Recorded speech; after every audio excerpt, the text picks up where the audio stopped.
The whole idea for this video came from a reel that I saw, like, honestly a few weeks ago. It's been a hot minute, but it's stuck with me so much that I just decided I needed to make a video about it, and here we are. So the reel was essentially someone saying that DIY is like an essential part of alternative subcultures.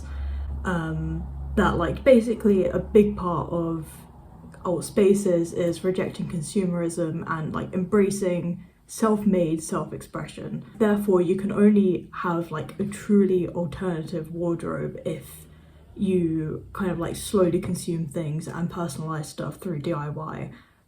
And that seems pretty common sense, but everyone in the comments, bar like a few people, were so upset with this person. There were just tons of complaints about like how DIY isn't feasible, we couldn't possibly do DIY, I can only afford Shein, I can't do DIY. Although the comments under this reel annoyed me, it does give me a golden opportunity to talk about something that stuff that's been like rattling around in my brain for ages, which is DIY in countercultures and the loss of community, especially among like younger like alternative people.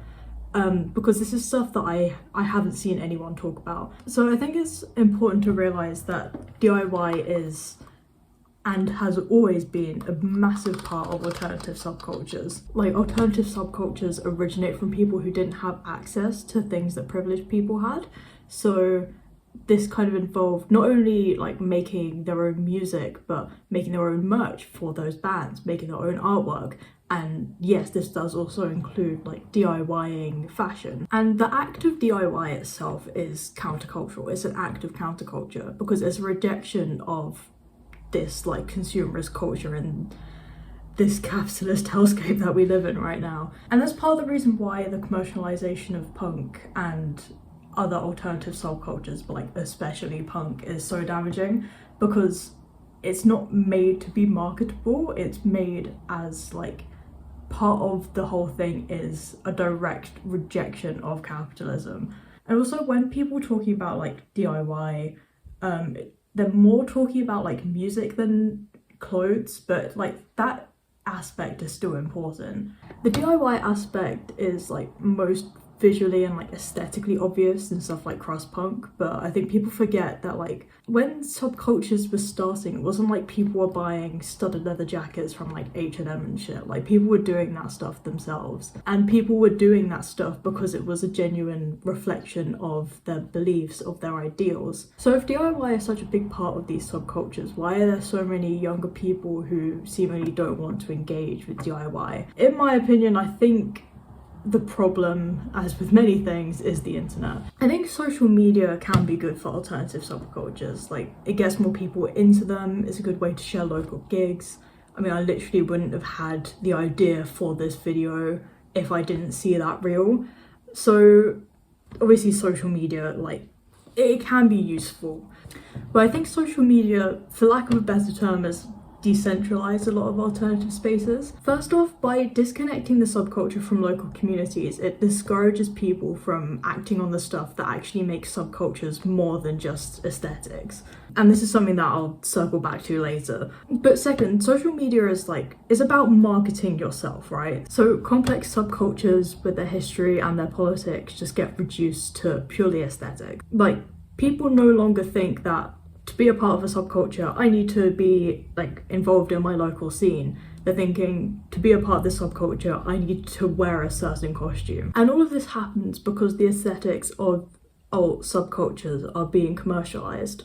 Like, the aesthetics of punk or goth or grunge are no longer reflections of the specific ideologies and beliefs of those groups, nor is it an act of radical self-expression anymore. And it's really frustrating when I see people who are just seemingly just completely rejecting DIY because it's so antithetical to the point.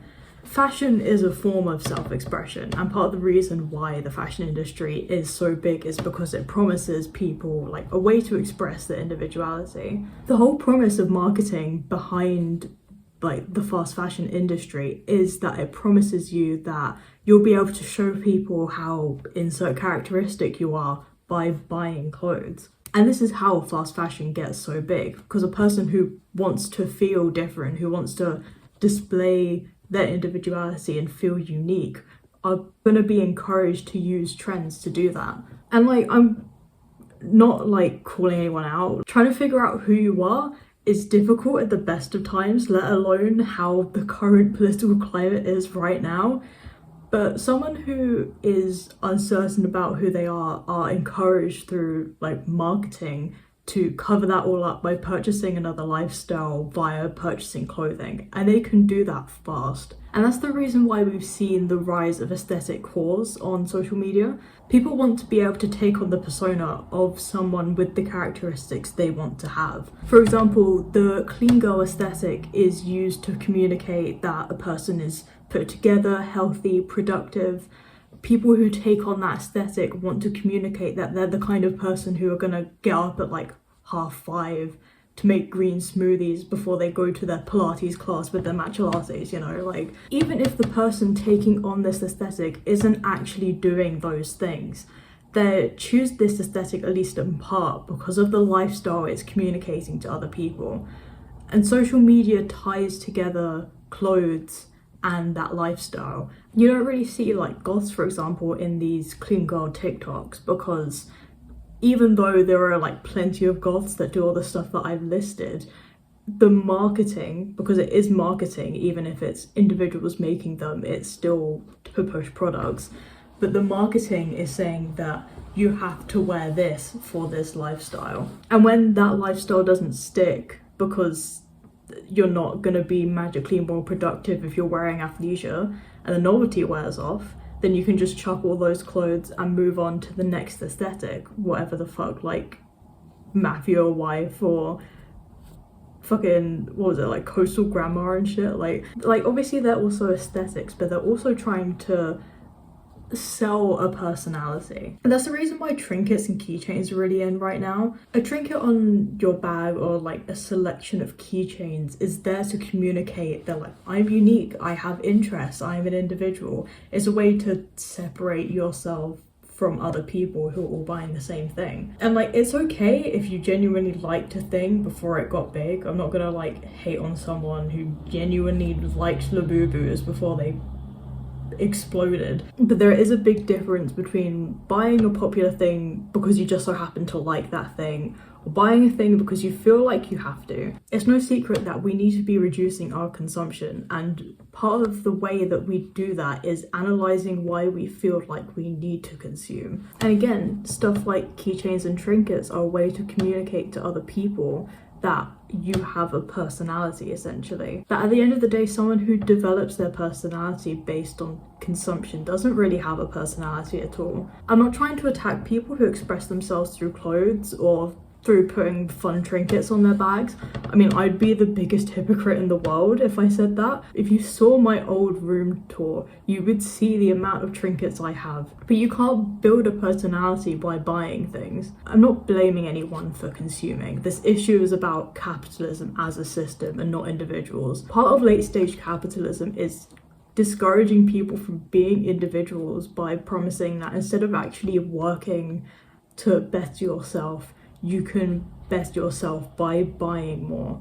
Like, that's part of what's going on right now. I'm not blaming an individual for feeling like they have to buy stuff when this is stuff that has been ingrained in their brain since they were born. But this is why DIY is so important. The things you make are all yours. Not only is DIY a great form of genuine self-expression, but it also aligns with the ideology of consuming less and repurposing things, which is a core tenet of alternative subcultures. So now that I've really emphasised the importance of DIY and alternative subcultures, I want to circle back to the reel that started this all. The main comment under that video, which really got me and is essentially the whole reason why this video exists, is because someone said that they could not afford to DIY and they could only afford Shein. I don't hate this person for that comment, but I hate the idea that it perpetuates. There is very little excuse for being or wanting to be alternative especially punk, without embracing DIY. And again, I'll get back onto the music side of things, which is like the main point, but we'll talk about fashion because that was what the whole video was about. But the idea that DIY is inaccessible is honestly so sad to me because it shouldn't be. Like when that person said that DIY was too expensive, it got me going because that is just something that is not true. I mean, if we take something that's like this fucking bug, patches, for example, are a core tenet of especially punk aesthetics, and those are so easy to make. Like you can easily get fabric from like gutting an old pair of jeans, and honestly that is better than giving it to a charity or like a thrift shop or something, because there is a very high chance that donated clothes still end up in landfill. This way round, you know, the material is actually getting use. But you can easily make fabric paint with acrylic paint and fabric softener, and you can also really easily find stencils online. I've made a few patches quite recently. This Goblin Daycare one, this gloss patch, and Culture Shock. All great bands, listen to them. All of the stencils for those patches came from anarcho-stencilism on DeviantArt. Anarcho-stencilism has like thousands of free patch stencils for you to use, and there are obviously loads of other places online. You can just Google them. Pull something offline, print it off the library, cut it out, you made a stencil. And honestly, you don't even really need a stencil to make patches, so you can just freehand it, especially if you're better at painting than I am. But this stuff shouldn't be difficult to do. A lot of people already have stuff like old clothes or fabric softener just lying around. And if it's not feasible for you to do it on your own, you can do it with other people. And that's really the main point that I wanted to communicate with this video, is that do it yourself doesn't mean do it by yourself. DIY doesn't mean do it alone. Like if you personally don't have fabric scraps or old clothes, then a friend might. If you don't have acrylic paint or fabric softener or a printer, then a friend might. And this doesn't have to end with just material. If you don't know how to sew, which everyone should know how to sew, honestly, I think they should teach it in schools, but you don't know how to sew, you don't have sewing stuff, you probably have a friend who does and knows how to sew, and they can teach you. I think a lot of people kind of like my age, a lot of like the internet generation, forget that subcultures are communities. Subcultures are supposed to be collaborative. You can hold DIY nights where you have friends together and you all work on little projects and stuff. You can pull together resources and you can pull together skills so you can start creating things with your friends. And that way you're also cultivating community. And I get it, it can be really difficult to actually get people to show up to things in person, especially if the friends that you have around you aren't really interested in subcultures you're interested in. But this is the part where you can engage with your local scene. It's not easy to make friends in a completely new environment, but like people who are part of alt subcultures, pretty much everyone's going to be chill. Again, I think a lot of us, as in like people of my generation, have lost a sense of local community. And not only is that just sad in and of itself, but it also prevents us from carrying out the actual important parts of the subculture. Like the stuff that all of this is supposed to be about, because it's not meant to be about aesthetics. DIY in the music aspect is a vital part of alternative subcultures, and is really what like people will think you're referring to when you speak about like DIY in context of like punk. Being able to group together with other bands and to create music events is a core tenet of punk, hardcore, and other music scenes. Being able to share spaces, instruments, transportation is a part of the culture. And honestly, like DIY music events don't even need to be held in proper music venues.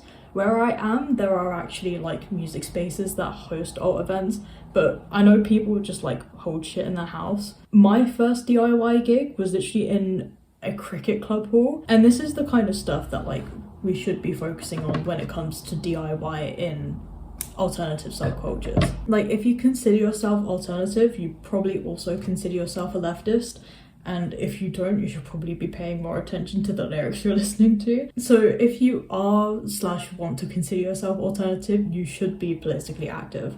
And obviously alternative music is an act of political activism just on its own. There is also stuff that you can be doing within your local community, like direct political action. Even if you're not doing like the big frontline work like unionizing, going to protests or doing direct action. You could be doing so much local community work. Stuff like mutual aid and time sharing is really important. Being able to provide your time and skills to other people who need it, or to create and or contribute to community spaces is all stuff that we could be doing. Like, we need to be protecting our third spaces. Quite a lot of those spaces rely on volunteering, and that is something that you could be engaging in. Alternatively, you could be working to make these spaces nicer, like cleaning up parks. I'm gonna link to a video, but this video and others by ᴠᴏʟᴜᴍᴇ are also really useful resources for people who want to get started with organising. And like, the stuff that I've listed may not seem political, but it is. Alternative subcultures thrive off community and community spaces.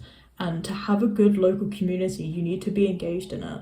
And all of this stuff can seem so daunting by yourself. Again, especially if your area doesn't seem to be having a lot of stuff going on.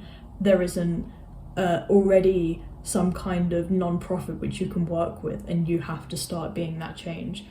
But all of this stuff is so much easier to do with friends. Even just doing small regular events with a small group of people are useful in cultivating a sense of community. Last year, me and my friends had something called Fish Finger Friday, where we literally just had people round in our accommodation flat for fish fingers.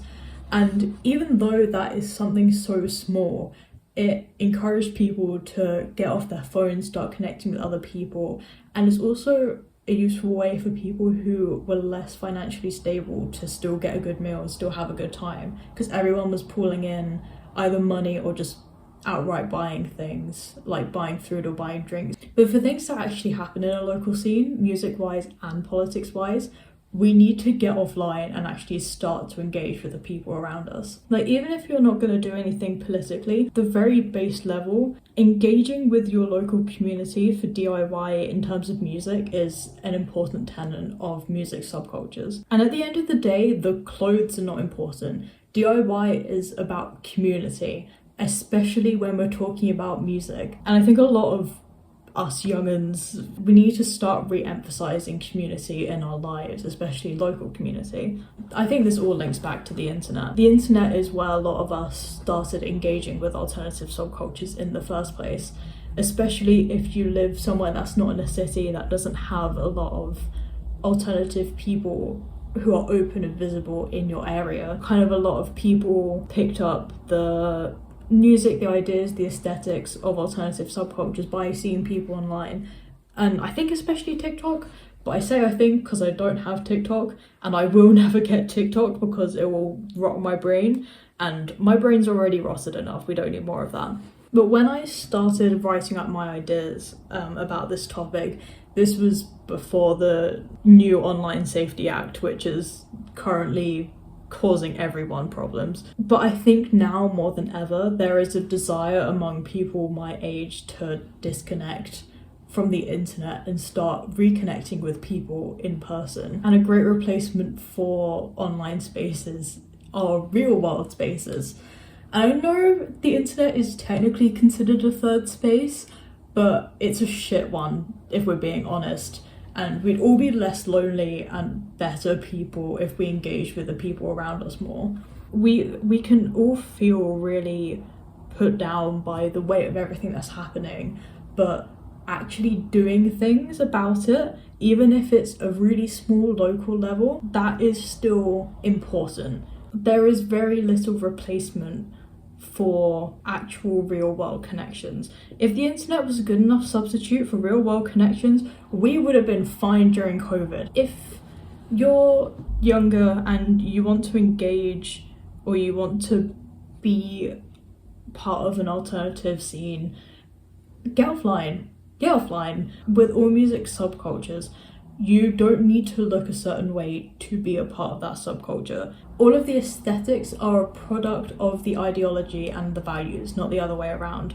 With the rise of the internet, aesthetics are so much more important than what you actually do and what you actually believe in. Social media is a visual medium, so people care less about what you do and more about what you look like. Anyway, I think I'm done. I did not make loads of progress sewing patches onto this jacket, but you know, it's coming together eventually. I will link related videos and also objectively better videos about these topics but I think it all links together with, again, the internet and consumerism and how it discourages us from actually doing things and encourages us to just consume instead. See you later, I guess. I have no idea what the next video will be about. We're just gonna see whatever comes to me, but this has been bothering me since I saw that video. So, bye.